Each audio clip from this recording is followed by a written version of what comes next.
Hi, this is Alex Kottmeyer, and this is Anxiety Part 2. The reason why Anxiety Part 1 was cut in how it was is because the phone started ringing and it just got caught. So again, I'd like to remind you that this is my first time doing these YouTube videos, so this is really homemade, and I'm sure that as I get better at doing this, it will change.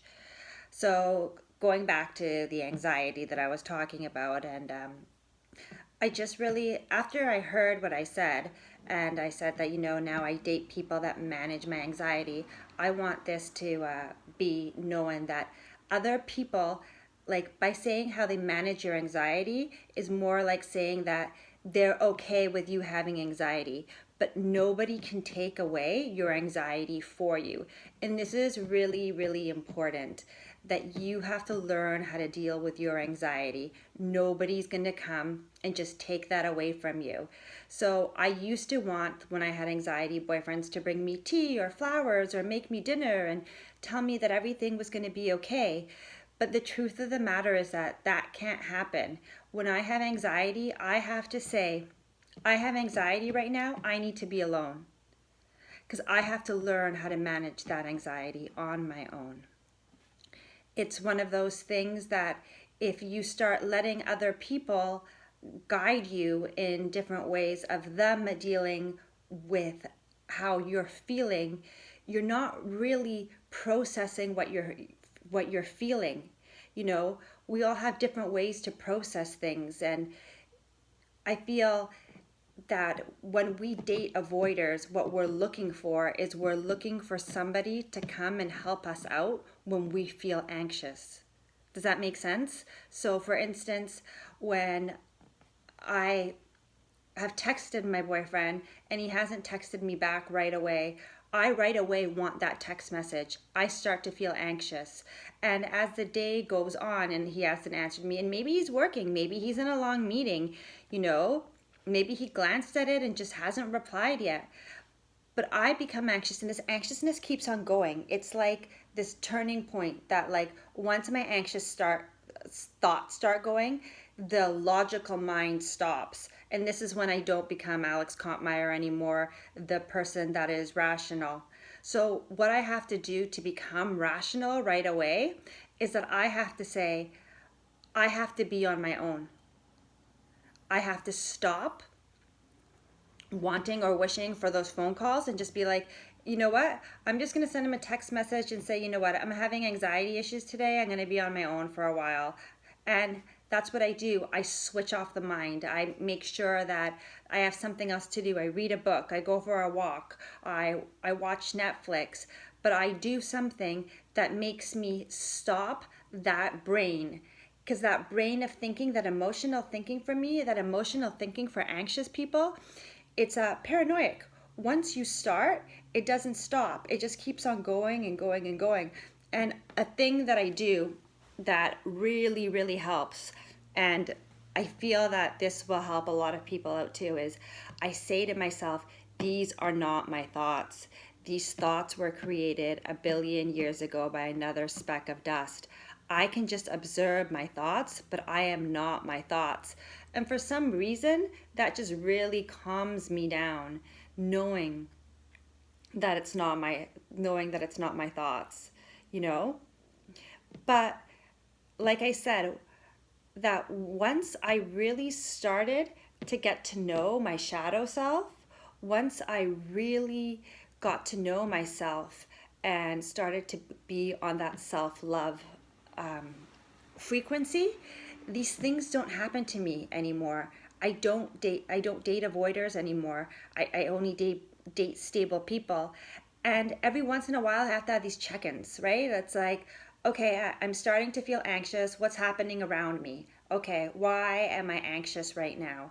And then I start to notice stuff. I notice what's happening, how I'm being treated, if I've started to stop being my authentic self. Because sometimes I get caught up in the moment and I stop being my authentic self. And I start to play a role. And when I start to play a role, I'm trying to be somebody who I'm not.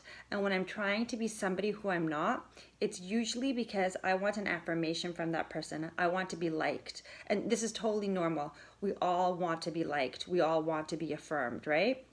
So I check in and I see what's going on.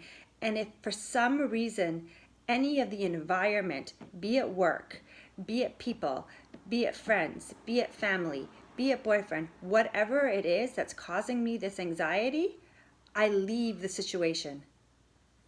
I have to deal with this on my own. I can't have other people deal with it. Of course, you're going to get in times where you can't just leave a situation, like work-wise with a coworker, you can't just leave. You can't just leave work, right? But you put up a boundary. You put up a boundary right away. And this boundary, what it looks like for me, it's an energetic boundary. And what it looks like is like this person that is treating me this way, that is making me feel that I am anxious, that I can try and try and try, and they will avoid and avoid me. They will never give me the response that I want from them. This avoider at work, they are on another level. Subconsciously, they are evolved where they are evolved. They can't change. I can't change them. I can't make them more evolved. So what I do is I just send them love. I just say, that's their shit. I don't like swearing on here, but this is, the truth of the matter. I swear when I talk. I say, that's their shit. That's not my shit. And I'm putting an energetic wall. And whatever they think of me isn't going to affect me. And this is what I have to do. And if it gets too much, it is okay to switch jobs. It is okay to let go of your tribe. It is okay to move on. It is okay to be on your own. These are stuff that happens. And you know what? It's better to be on your own and be happy and free and know what you want and be in your purpose and being pulled in your right direction than being stuck playing a role that you don't want to be in. Because when you're stuck in that role that you don't want to be in and you're pretending to be somebody else, you're causing avoiders to come into your life. It just happens that way. So really it's get to know why you have anxiety. Get to know this. Figure it out. Maybe it's from childhood, maybe it's from your adulthood, but get to know why. And then do these check-ins. Check in when it's happening. Notice what's happening around you. Notice why it's there. And then let go of the avoiders. Let it go. And find self-love for you. So your self-love is not just bubble baths. It's not just going to a yoga class every once in a while. Self-love is so much more than that. I'm going to leave it for now what self-love is. I'm going to do another video after this on finding your authentic self. And I'm going to tell you how I found my authentic self, how I found my self-love. But it took a lot more than just one day waking up in self-love. It took a lot of alone time and a lot of getting to know myself, a lot of just really trying to figure out why I felt anxious. And then when figuring out why I felt anxious, taking away those anxious feelings, taking them away. Like, why am I anxious? If this person's causing me anxiousness, this person has to leave. If work is causing me anxiousness, then work has to leave, and then putting up these energetic boundaries, putting them up when you just can't leave the situation. It really, really helps. And I promise you, once you flip it over to self-love, that frequency is such a high frequency that you're just going to end up just attracting good stuff. Once you start to be in that frequency of everything is going good, everything is going well, everything starts to become really, really easy. And that anxiousness just, leaves. It really does. This is obviously just stuff that has worked for myself.